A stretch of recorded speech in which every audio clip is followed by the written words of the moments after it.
So perhaps one of the biggest ones is what is being called the decomposition of PACS. Picture archive and communication systems were put in the late 90s and early 2000s in order to get the work of the radiology department done.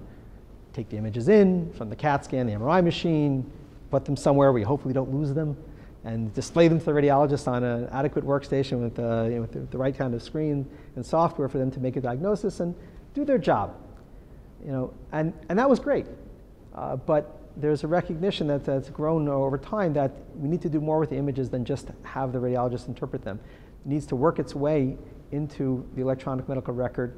It needs to work its way into a place where it can be shared out beyond the bounds of the institution, because last I checked, patients don't get all their care at only one institution, but they're one patient, and that those images need to follow them to where they go.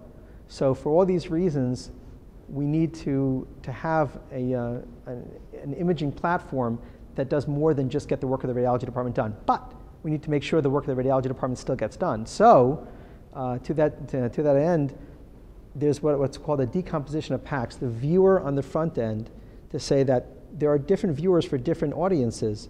So there's the viewer for the radiologist to get their work done, to plow through every pixel of every image, and to do the 3D formatting that they need to do, and to get the visualization the way they need it, the computer-assisted diagnosis, et cetera.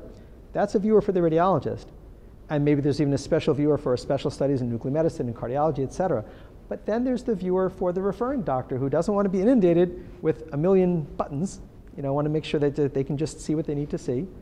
And even then, there's, within the context of the electronic medical record, which is ideal, if they're using the electronic medical record, or outside the EMR if they're not using it. They just, they sent the patient down the street to get an imaging study from their office, and then they don't have access to the full EMR. They weren't looking for an EMR. They're just looking for an outpatient imaging center to do the study and give them a reading.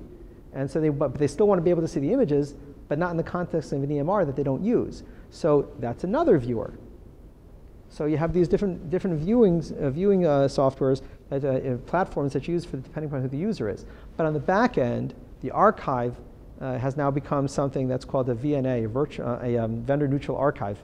The point in the neutrality being key insofar as you can think, I would say perhaps better than vendor-neutral archive, it should be called vendor interoperable archive. The one that plays with everyone, that will play with your viewers, but will play with your EMR, and will play with any storage vendor, and will play with any image sharing platform that you need, because that's its job.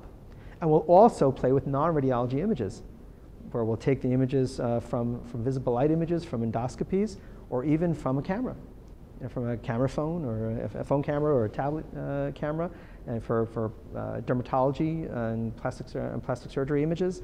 And all those things can go in. They don't have accession numbers. They're not scheduled exams that they're doing. They're just imaging as part of the examination of a patient.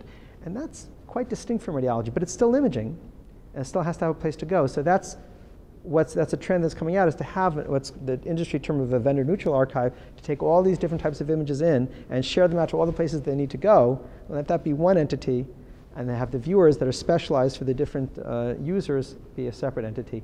And that, because up until now, one was bound to the other. So you couldn't change your viewer unless you changed your archive, and you couldn't change your archive unless you changed your viewer. And that made it very difficult to proceed. So that's one of the things that's coming down the pike. It's really more than coming down the pike. It's a reality in many places today, and that is a trend that many institutions are following.